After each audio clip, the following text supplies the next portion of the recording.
Good morning, everyone. My name's Setala. I'm the Sonic Shaman, and this is the Coffee Connect. And I come to you almost every day with some sort of little inspiration or motivational topic. And today, it kind of kept changing every time I was thinking about maybe what I was going to talk about. A new inspiration will like pop up. So I actually made the comment or the background picture to be just be on the Coffee Connect. But knowing that Thanksgiving's going to be tomorrow, I think we need to expand on that a little bit because when we start to meet, although we shouldn't be meeting because of COVID, right? When we start to meet with our family and the people that we spent our young years with, we have a tendency to start to slip back into what we have, like these different roles that get projected on us. And that's where we're going to take the conversation. However, I need to first just go to Facebook real quick and make this public on my page. And if you've been watching these and you get value out of the videos, please consider sharing them on your page.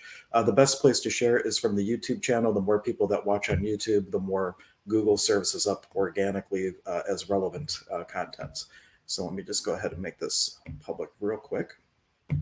And this is intended to be interactive. So if you have questions, if there's something going on in your world, even if it's not on topic, go ahead and make a comment. I might not bring it up right away, but I'll definitely circle back to it. And I love allowing the people who are watching to direct the energy a little bit.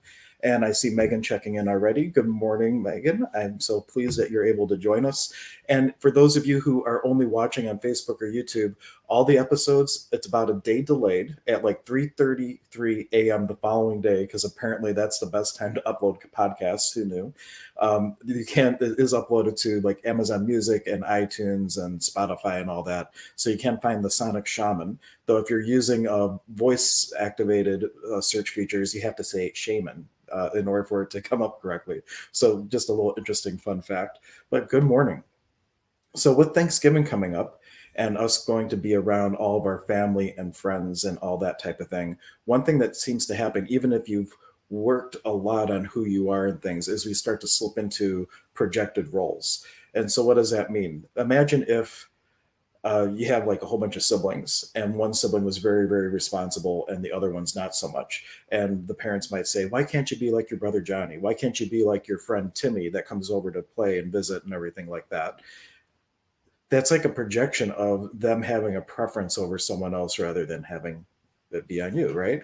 And sometimes if you have like a maybe black sheep syndrome, we'll call it, like the black sheep of the family, what if the things that are happening in your life that are causing people to label you as that are no longer fed because of whatever random circumstances occurring, but what if that is fed because of the projection of that as an expectation on you? Think about that. And there's a clearing for this in access consciousness that I'm going to give. It's what roles are you using to refuse the infinite possibilities you could be choosing? I'm going to say that again. What roles are you using to refuse the infinite possibilities you could be choosing? So allow that for a moment to allow this energy to bubble up. All these roles, and it's not just parents. Like this happens with coworkers and jobs and things. It's anywhere where someone has a a projection, a judgment, a conclusion about you that they're projecting on you that you accept as true for you, even though it's not. That's a projection, and that's stepping into a role that somebody else is like kind of throwing on you or whatnot. And we don't have to accept those at all. So, what roles are you using to refuse the abundance and the infinite possibilities that you could be choosing? And just ask that question out loud, maybe not right now if someone's around you, but ask that question out loud and allow this energy to bubble up. This is the energy of the roles that you're using. And then the other part of it is saying, and all that that is, I'm willing to have something different. I'm willing to destroy and uncreate it. Because you're basically giving the universe, putting the universe on notice, hey, all this no longer serves me. I'm willing to have something different.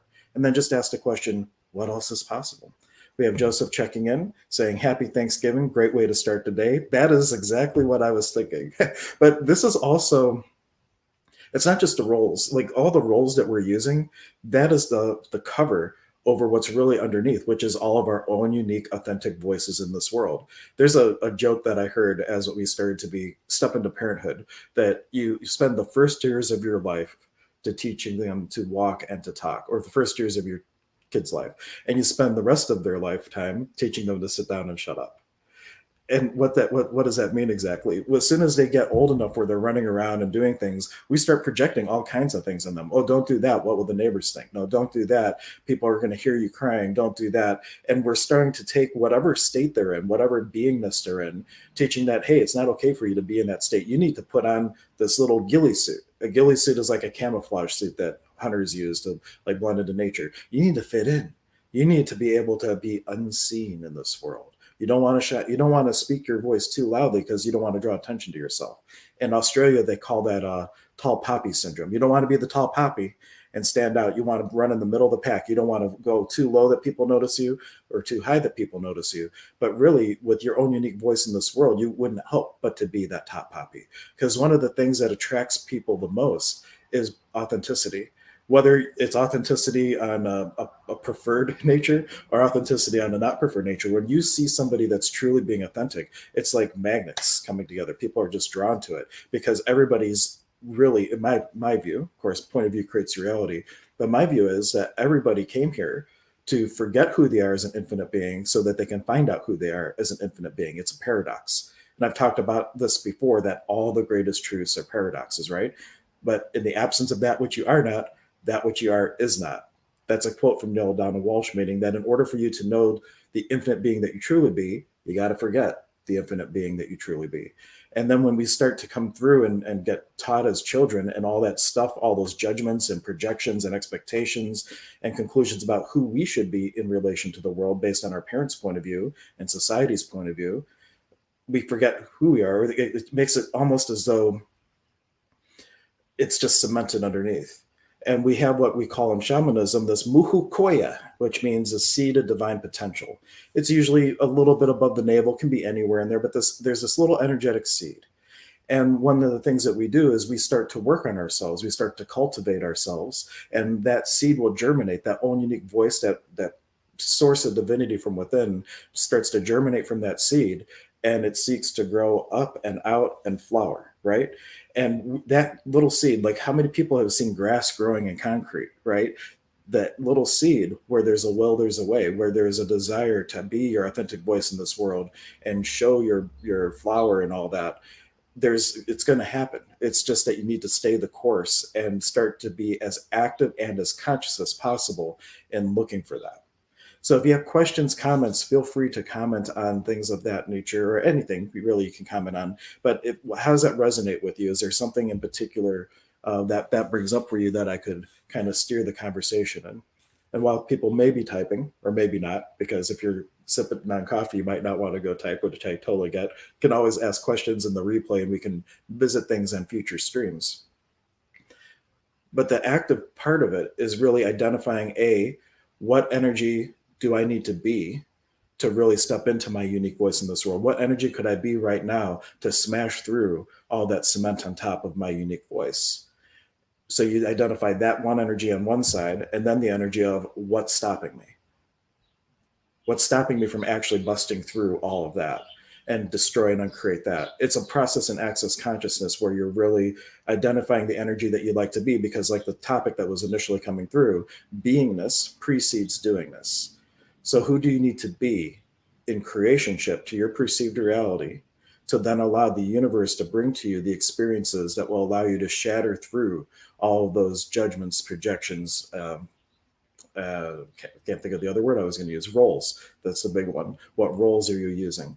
And my friend Brian, hello, Nicole. Thank you so much for tuning in. Oh, let me see. Let me think about what I was about to say and let's reframe it for just a moment. Let's talk about my friend Johnny. Okay, just in case other people are watching, I don't want to call people out.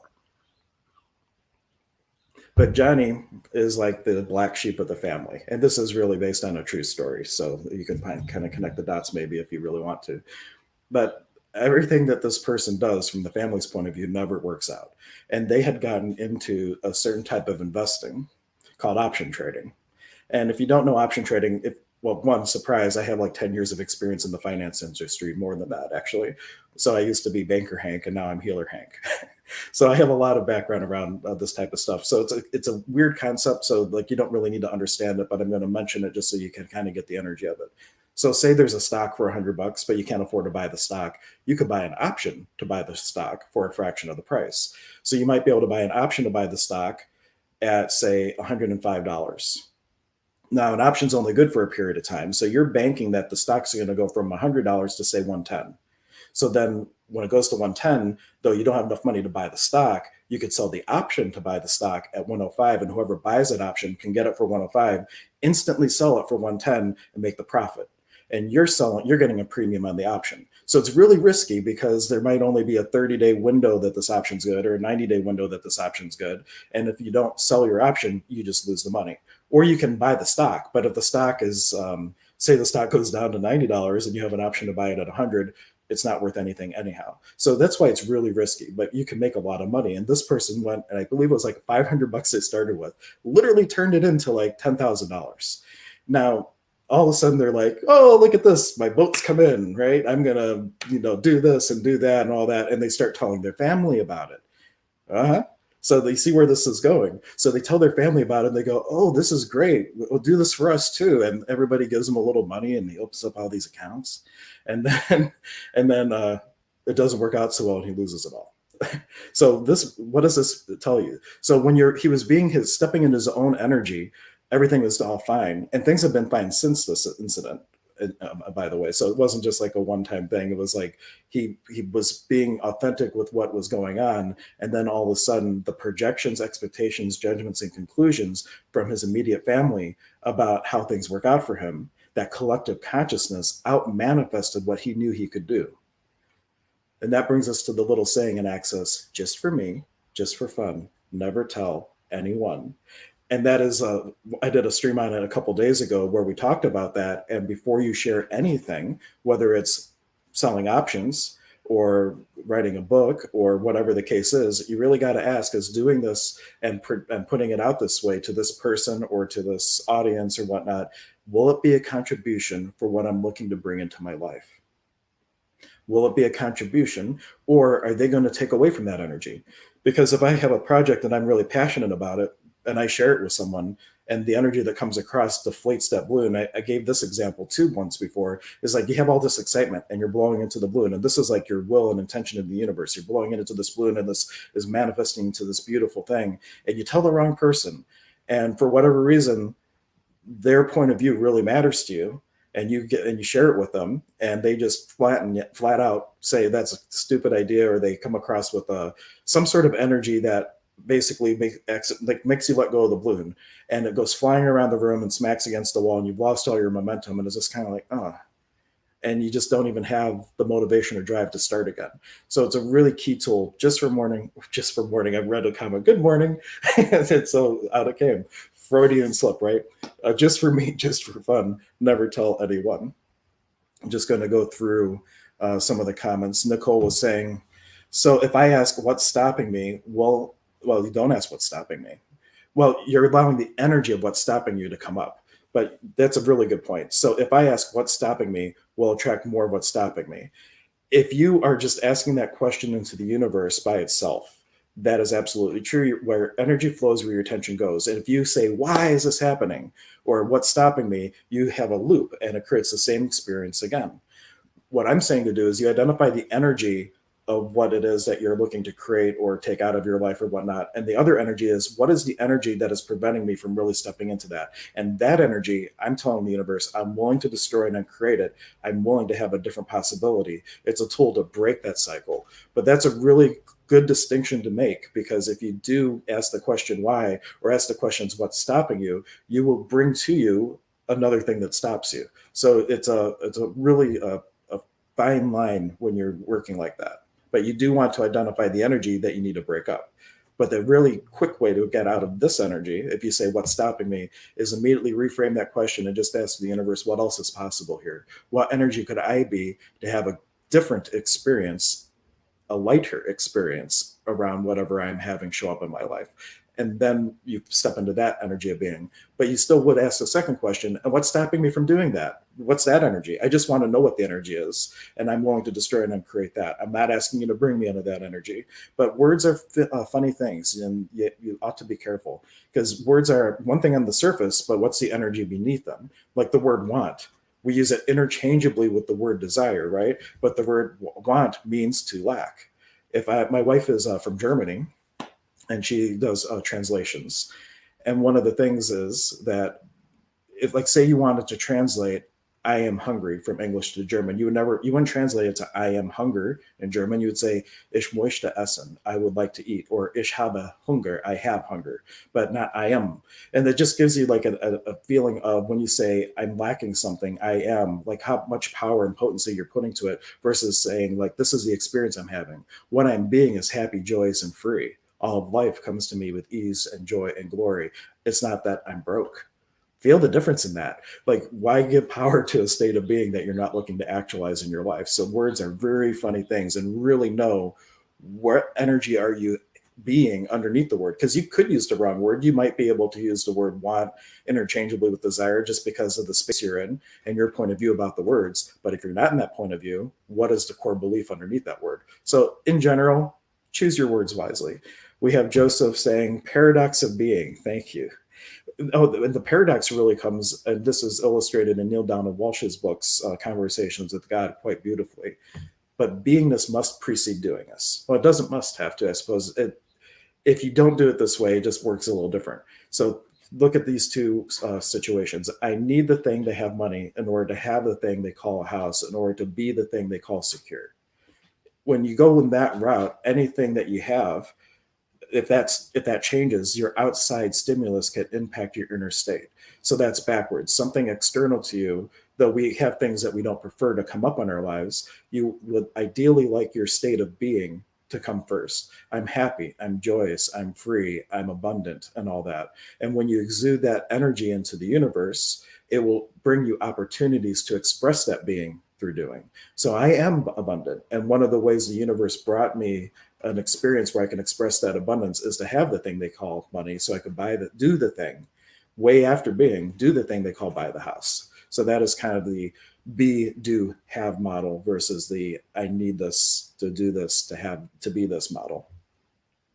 And we also have Anne Marie saying, "Good morning. Good morning. I did finally reschedule your appointment, by the way, Anne." She's coming to the, I guess I probably shouldn't say that. I'm sorry, Anne. I hope you don't mind. She was checking out our healing clinic with me and Dr. K. So as I already mentioned it, so I might as well say it now.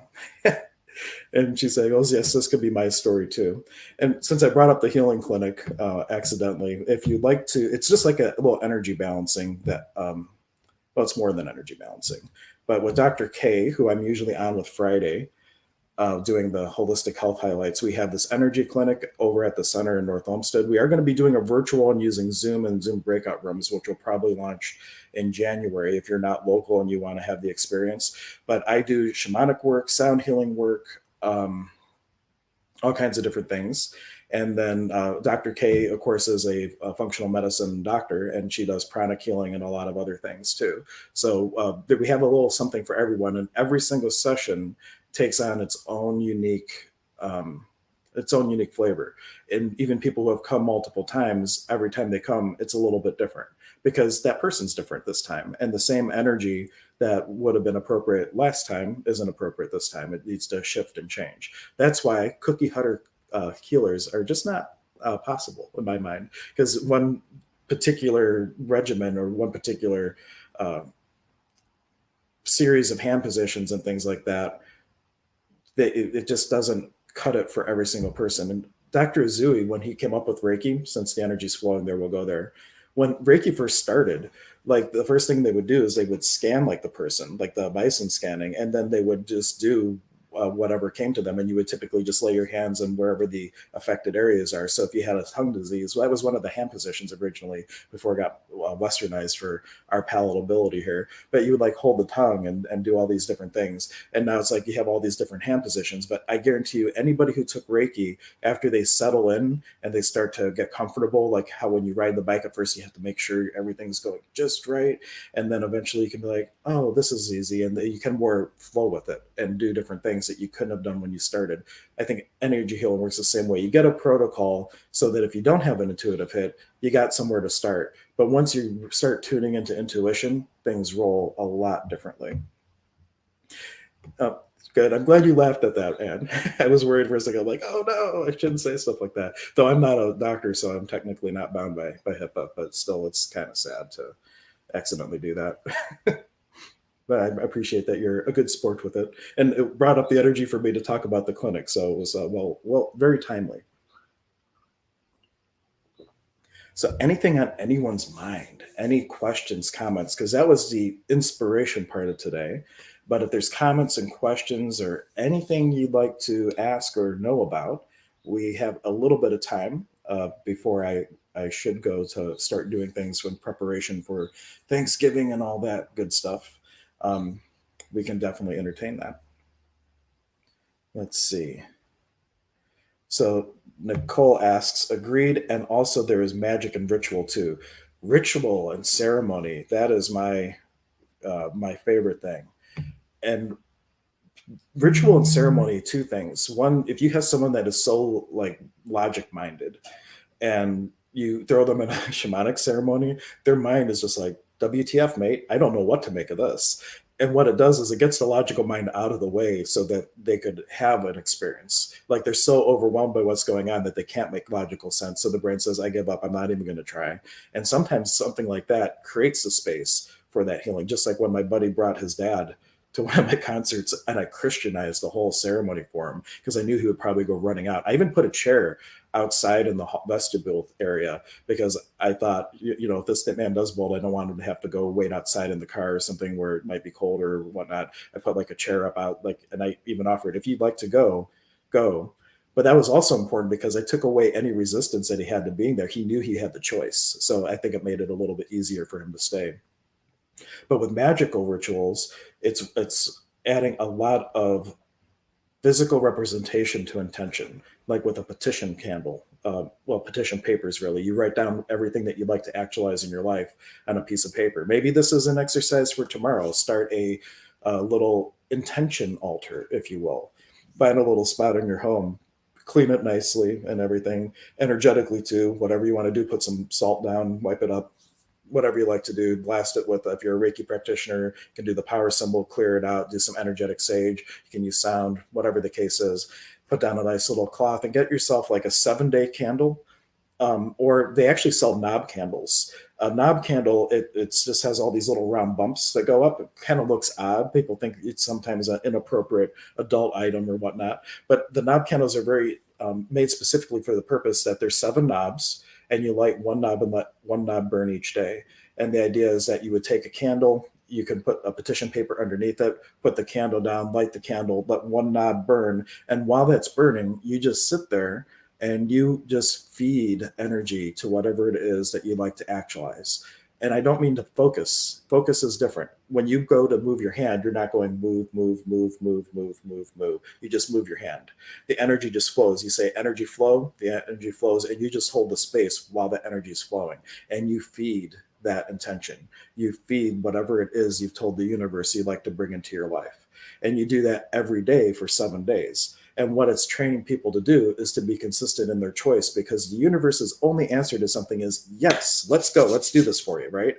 But sometimes every 30 seconds we change your mind. Oh, I'd like this to come in my life. And the universe goes, okay, great, I'll start working on that. And 30 seconds later, you changed your mind.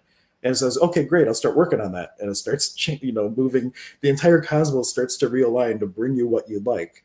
And then you change your mind, and the universe never even has a chance to bring it to you. So being consistent with your choice is key. And not just that, being congruent with the totality of your being is paramount. Because what if you're creating from ego versus the totality of you, yourself, your soul, and everything? So when you start to create things, ask yourself, Four Absolutes is a great tool for this. This is from the Oxford group. And then AA kind of borrowed it. But is it loving? Is it honest? Is it selfless? Is it pure? Whatever your inspiration from spirit is to bring into your life, ask those 4 questions. Check it out. If it checks against all those things, chances are it's an inspiration from source. But if you get the inspiration, I really need a large TV for watching whatever football game or whatnot, that's probably an ego thing. And that one you can dismiss. Or a more macro version of it is, will it help everyone? or will it hurt anyone? And if you only choose things that will help everyone and not hurt anyone, that is choices that are going to exponentially just help you and the entire planet, species, and all that good stuff today. All right. And Nicole's just saying, your inspiration was outstanding today. Thank you. And it was all over the place because before I went on, I thought, oh, I'm going to do an actual topic today. And then it just kept shifting for me. So I'm glad that it rolled out the way it did. Very good. Last call for questions or comments. And while people might be typing, truly, if you're going to watch past episodes or anything on replays, best place to do it in the description link. There's a link to my YouTube channel, The Sonic Shaman, and you can go there. You can subscribe and turn notifications on. You get the notifications of when I come on. And there's a lot of content that I just made public recently that was all private, like concerts that I filmed and different things like that. My audio equipment wasn't what it is today, but the energy is still there. And I have a couple talks on introduction to Peruvian shamanism that I filmed at God of Sleep that are on there. So there's a little bit of goodies going back before I just started doing these. Not even a week. I haven't even done a week of these. It's going to be so much fun going forward, just seeing what inspiration is going to come through every day. And some of that is going to be based on what you guys would like to hear. So if there are certain things that you'd like to know about or hear about, put them in the comments and I will do my best to hit all those in the ways that I can. And then in addition to my daily connects, I will have different people on, like Matthew Stewart's going to be coming on and we're going to be talking about trauma and spirituality. Is going to be our topic probably either this Friday or a week from Friday.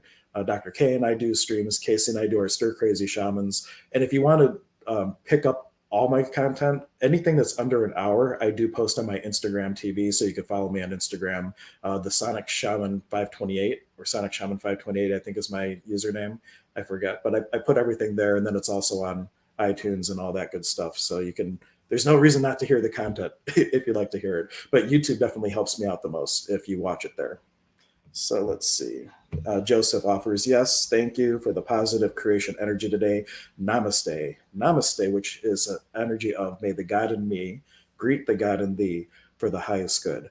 And maybe that would be a great way tomorrow when you meet with your family to say that as you start to interact with them, especially if you still have unresolved hoocha around anything with the family. That would be a wonderful way to smooth it out and really have a connection on a whole another level.